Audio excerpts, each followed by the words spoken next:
بسم اللہ الرحمن الرحیم۔ ماں باپ کی مغفرت کے لیے عظیم تحفہ۔ روزانہ قرآن مجید کی صورت پڑھیں۔ حضرت محمد صلی اللہ علیہ وسلم نے فرمایا، قرآن کی یہ صورت والدین کی بخشش کرواتی ہے، قبر سے سیدھا جنت میں لے جاتی ہے۔ وہ صورت یہ ہے۔ محترم ناظرین، دنیا کی ہر نعمت اپنی جگہ، لیکن ایک نعمت ایسی ہے جس کے بغیر زندگی کا ہر رنگ بے رنگ اور ہر خوشی بے معنی لگتی ہے۔ وہ نعمت ہے ماں باپ۔ ماں کی ممتا وہ واحد احساس ہے جو بغیر کسی مفاد کے صرف دینا چاہتی ہے، اور باپ کا سایہ وہ حفاظت ہے جو اولاد پر آنے والی ہر آفت اپنا سر لیتی ہے۔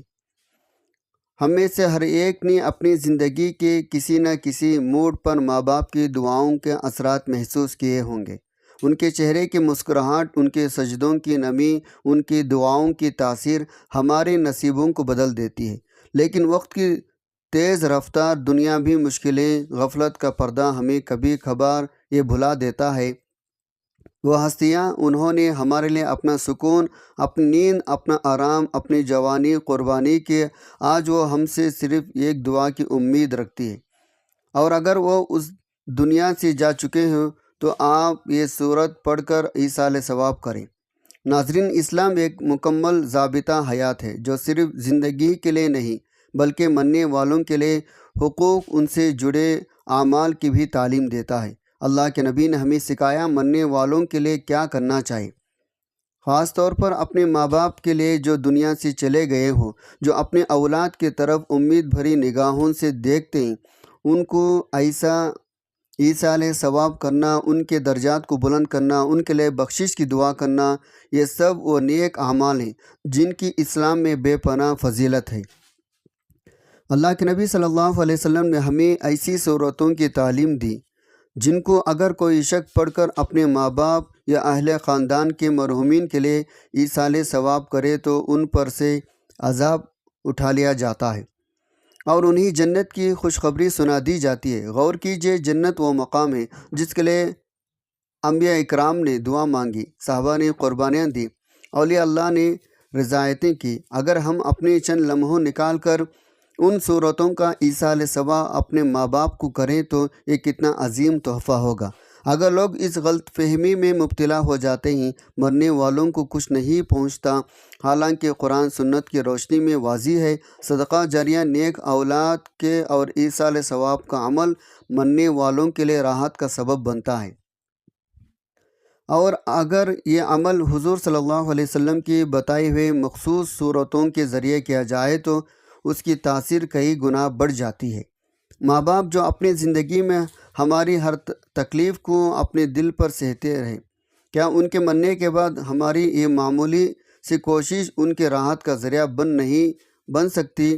ہم دنیا کے معاملات میں اپنے ماں باپ کی خوشنودی کے لیے کئی طرح کی مشقتیں اٹھاتے ہیں، لیکن کیا ان کے موت کے بعد ہم ان کے لیے کچھ لمحے نکال کر یہ 3 صورتیں نہیں پڑھ سکتے؟ یاد رکھیں، یہ نہ صرف ان کے لیے راحت کا سامان ہے بلکہ خود ہماری زندگیوں کے لیے بھی برکت، سکون، رزق میں اضافہ، مشکلات سے نجات کا ذریعہ بھی بنتی ہے۔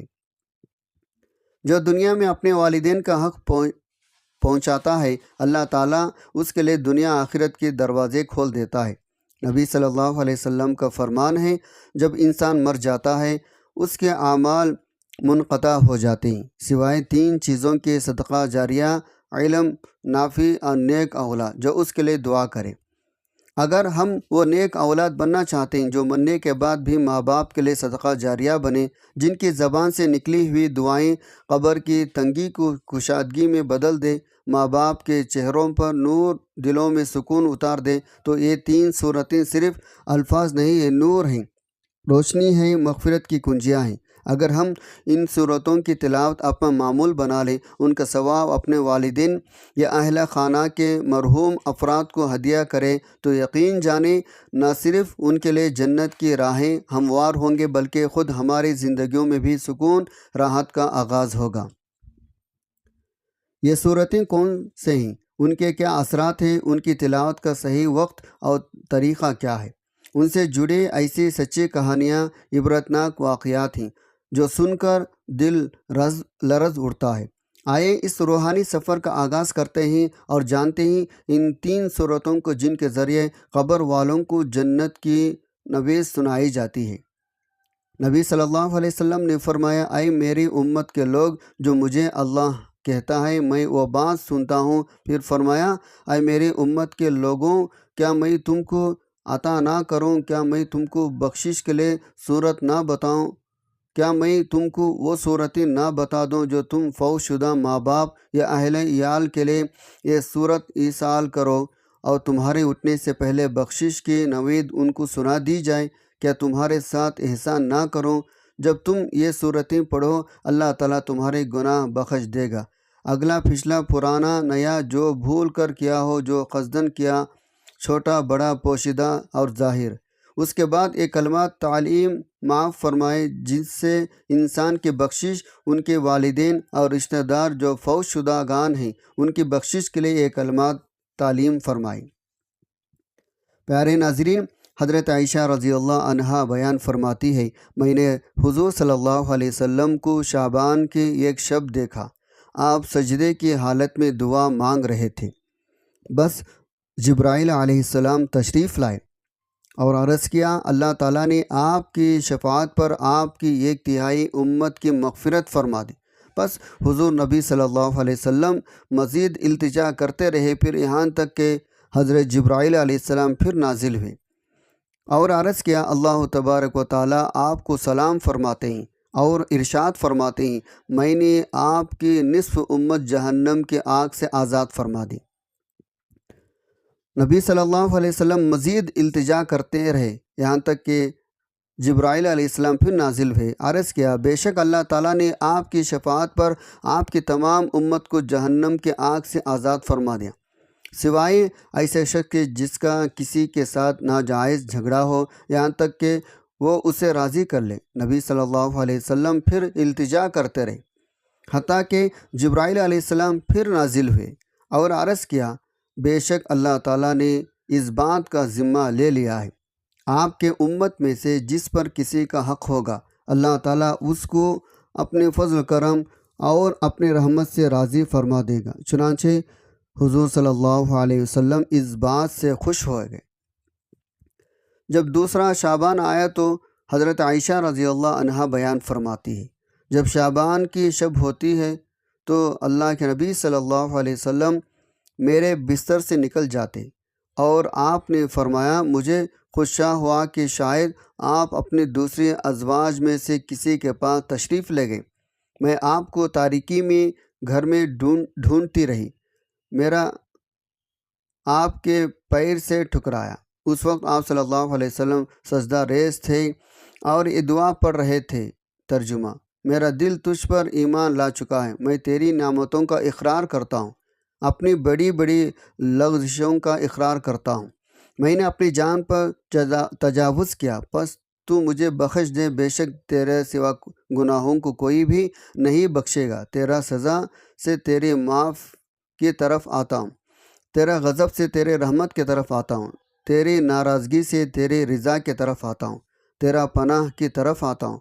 میں تیری ایسی حمد و ثنا نہیں کر سکتا جیسے کہ خود اپنے حمد و ثنا کر سکتا ہے۔ حضرت عائشہ رضی اللہ عنہا فرماتی ہے، اللہ کے نبی صلی اللہ علیہ وسلم کھڑے ہو کر اور بیٹھ کر نماز ادا کرتے رہے حتیٰ کہ صبح ہو گئی۔ آپ صلی اللہ علیہ وسلم کے پاؤں مبارک سوج گئے تھے، میں آپ کے پاؤں مبارک دبا رہی تھی، چنانچہ میں نے عرض کیا، آپ پر میرے ماں باپ قربان ہو، آپ نے آپ کو بہت تھکا دیا، کیا یہ بات نہیں کہ اللہ تعالیٰ آپ کے طفیل، آپ کے اگلوں پچھلوں کے گناہ معاف فرما چکے ہیں؟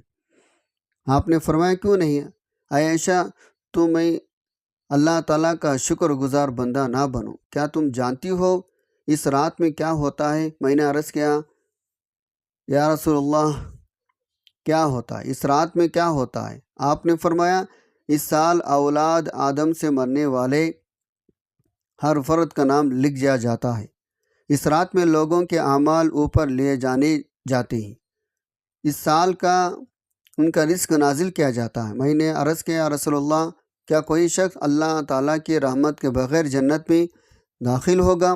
آپ نے فرمایا، کوئی شخص بھی اللہ کی رحمت کے بغیر جنت پہ داخل نہیں ہوگا۔ میں نے عرض کیا رسول اللہ آپ بھی نہیں؟ آپ صلی اللہ علیہ وسلم نے اپنا ہاتھ اپنے سر مبارک پر رکھ کر 3 مرتبہ فرمایا میں بھی نہیں، میں بھی نہیں، سوائے اس کے اللہ تعالیٰ مجھے رحمت کے ساتھ ڈھانپ لے۔ حضرت شیخ عبد الواحد رحمۃ اللہ علیہ آپ نے ایک مرتبہ عالموں سے پوچھا جنت میں تمام نعمتیں تو ہوں گے، بتائیں جنت میں نماز بھی ہوگی یا نہیں؟ عالموں نے کہا حضرت جنت میں نماز کہاں سے ہوگی؟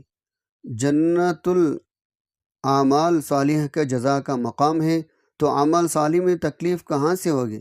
یہ سن کر شیخ عبد الواحد رحمۃ اللہ علیہ نے ایک سراہا بھری رونے لگے، پھر نہایت حسرت کے ساتھ فرمایا بغیر نماز کے جنت میں کس طرح چین نصیب ہوگا؟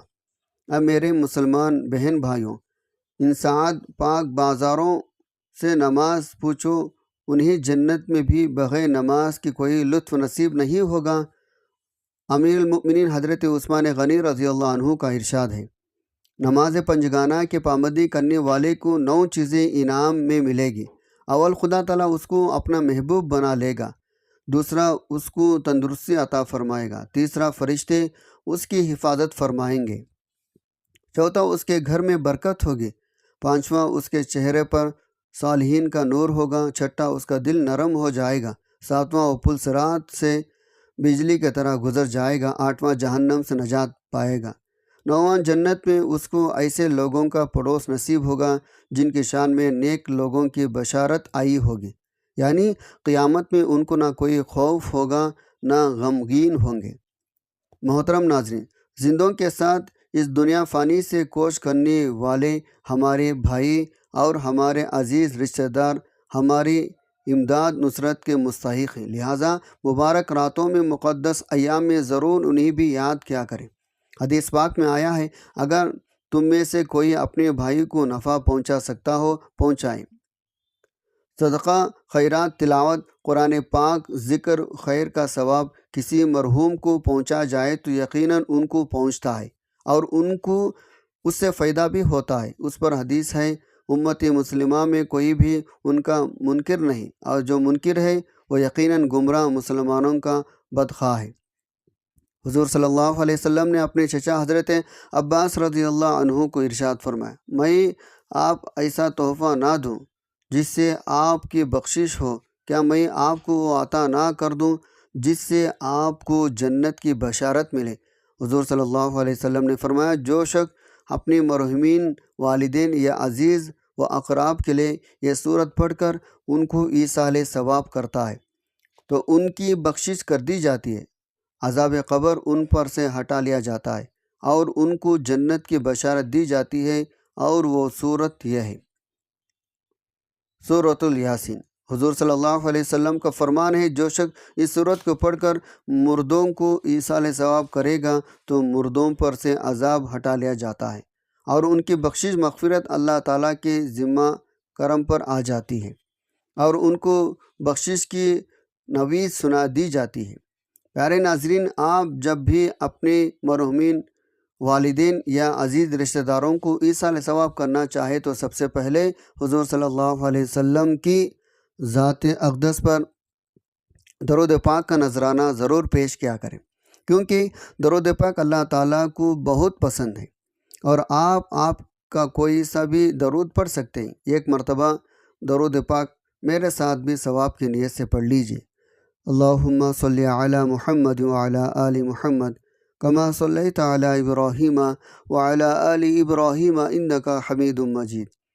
اللہم بارک علی محمد وعلی آل محمد کما بارکت علی ابراہیم وعلی آل ابراہیم انک حمید مجید۔ درود پاک پڑھنے کے بعد آپ نے سب سے پہلے سورۃ الیاسین کی تلاوت کرنی ہے۔ سورۃ یاسین کو قلب القرآن یعنی قرآن پاک کا دل کہا جاتا ہے۔ یہ بہت ہی پیاری صورت ہے۔ نزاع تکلیف وقت اگر اس صورت کو تلاوت کی جائے تو روح نکلنے میں آسانی ہوتی ہے۔ اس صورت کو کسی مرحوم کی قبر پر پڑھا جائے تو اس کی بخشش ہو جاتی ہے، اللہ تعالیٰ اس کی مغفرت فرما دیتا ہے۔ اس کے علاوہ اگر آپ اور بھی صورتیں پڑھنا چاہتے ہیں تو سورۃ الملک بھی بہت ہی مجرب صورت ہے جو قبر میں میت کے ساتھ دیتی ہے، اس کی بخشش کروا کر ہی دم لیتی ہے۔ سورۃ الملک بھی اگر آپ پڑھنا چاہیں تو اس کی بھی تلاوت کر سکتے ہیں۔ سورۃ الاخلاص بھی قرآن پاک کی بہت پیاری صورت ہے جو اللہ تعالیٰ کی وحدانیت کو ظاہر کرتی ہے، آپ اس کی بھی تلاوت کر سکتے ہیں۔ بسم اللہ الرحمن الرحیم، قل هو اللہ احد اللہ الصمد لم یلد ولم یولد ولم یکن لہ کفوا احد۔ اگر آپ تینوں صورتوں کی تلاوت کرنا چاہیں تو کر سکتے ہیں، ورنہ آپ نے درود پاک پڑھ کر سورۃ یاسین کی تلاوت کرنی ہے، اور اس کے بعد 11 مرتبہ سورہ اخلاص کی تلاوت کر کے آخر میں آپ نے دوبارہ سے درود پاک پڑھنا ہے۔ اس کا ثواب آپ نے تمام مرحومین کو ایصال ثواب کر دینا ہے۔ آخر میں آپ نے یہ ایک تسبیح استغفر اللہ کی بھی پڑھنی ہے۔ انشاءاللہ اس عمل کی برکت سے تمام مرحومین کو ایصال ثواب ہوگا، اور ان کی قبر پر سے عذاب ہٹا لیا جائے گا، ان کے درجات بلند ہوں گے، ان کی بخشش ہوگی، اللہ تبارک تعالیٰ انہیں جنت میں اعلیٰ مقام عطا فرمائے گا۔ رسول اللہ صلی اللہ علیہ وسلم ارشاد فرمایا، جب بندہ اپنے گناہوں سے توبہ کرتا ہے تو اللہ تعالیٰ اعمال لکھنے والے فرشتوں کو اس کے گناہ بھلا دیتا ہے، اس کے اعضاء کو بھی بھلا دیتا ہے، اور ان کے زمین پر نشانات بھی مٹا ڈالتا ہے، یہاں تک کہ جب وہ قیامت کے دن اللہ تعالیٰ سے ملے گا تو اس کے گناہ پر کوئی گواہ نہ ہوگا۔ حضرت عوف رضی اللہ عنہ صحابی تھے جو رسول اللہ صلی اللہ علیہ وسلم کے دور میں ایمان لائے۔ یہ ایک دن ان کا بیٹا کسی مہم پر گیا اور کئی دن تک واپس نہ آیا۔ حضرت عوف رضی اللہ عنہ سخت پریشان ہوئے اور نبی کریم صلی اللہ علیہ وسلم کی خدمت میں حاضر ہو کر اپنے بیٹے کی گمشدگی کا ذکر کیا۔ رسول اللہ صلی اللہ علیہ وسلم نے ان سے فرمایا، اے عوف، اگر تم صبر کرو اور اللہ تعالیٰ سے دعا کرو، اللہ تعالیٰ تمہارے بیٹے کو تمہیں واپس لوٹا دیں گے۔ حضرت عوف رضی اللہ عنہ نبی صلی اللہ علیہ وسلم کے فرمان پر مکمل بھروسہ رکھا اور صبر کے ساتھ اللہ تعالیٰ سے دعا کرتے رہے اور اسی دعا کا ورد کرتے رہے، سبحان اللہ و بحمدہ۔ حضرت عوف رضی اللہ عنہ گھر واپس تشریف لائے اور اپنے زوجہ کو اس وظیفے کے بارے میں بتایا، اور دونوں نے اللہ کی رضا کے لیے یہ وظیفہ شروع کیے۔ اس وظیفے کا ایسا اثر ہوا، کچھ دنوں بعد اللہ تعالیٰ کے حکم سے ان کا بیٹا اچانک واپس آ گیا۔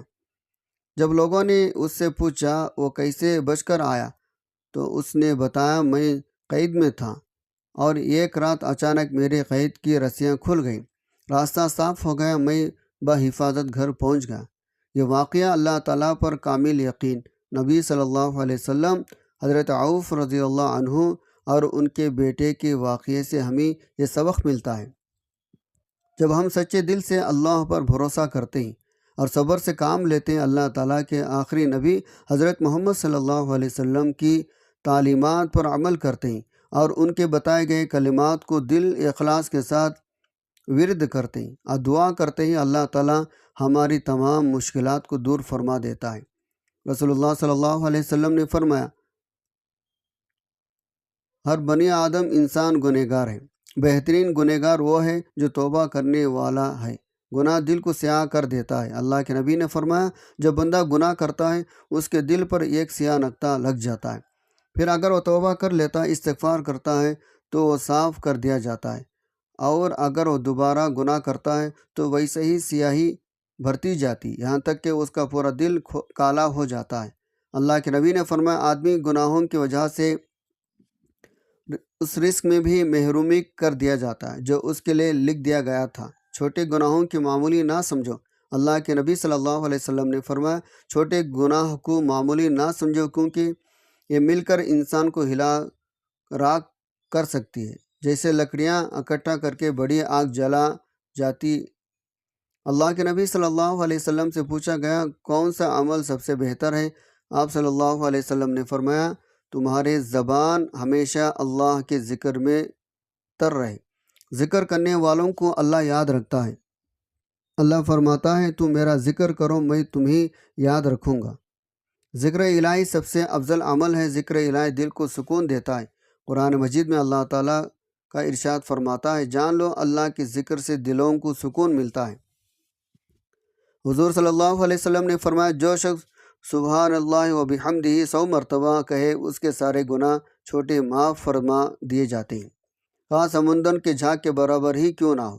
بڑے گناہوں کے لیے توبہ استغفار کرنا عظیم ہے، اور اللہ بڑا مہربان، رحم فرمانے والا، بخشنے والا ہے۔ پیارے ناظرین، بے شک اچھی بات کو پھیلانا صدقہ جاریہ ہے۔ آپ سے درخواست ہے، آپ میری اس معمولاتی ویڈیو کو لائک کریں اور صدقہ جاریہ سمجھ کر دوسروں تک شیئر ضرور کریں۔ اللہ تبارک و تعالیٰ سے دعا ہے، اللہ تعالیٰ تمام امت مسلمہ پر اپنا رحم، اپنا کرم، اپنا فضل کرے۔ اللہ تعالیٰ ہم تمام کی پریشانیوں کو ختم کرے اور ہمیں اسلام کے اصولوں کے مطابق زندگی بسر کرنے کی توفیق عطا فرمائے۔ میرا اللہ تبارک و تعالیٰ سے دعا ہے، اللہ تعالیٰ میرا سنانا، آپ کا سننا قبول و منظور فرمائے، جو مانگا مقدر فرمائے، جو نہیں مانگ سکے بن مانگے عطا فرمائے۔ نیکی کے بات کو سننے، سمجھنے، اس پر عمل کرنے کی توفیق عطا فرمائے۔ ناظرین، گزارش ہے، اللہ تعالیٰ کے 99 ناموں میں سے کوئی ایک نام لکھ کر کمنٹ میں ضرور شیئر کریں۔ اللہ تعالیٰ ہم تمام کا حامی و ناصر و آمین۔ جزاک اللہ خیراً کثیرا۔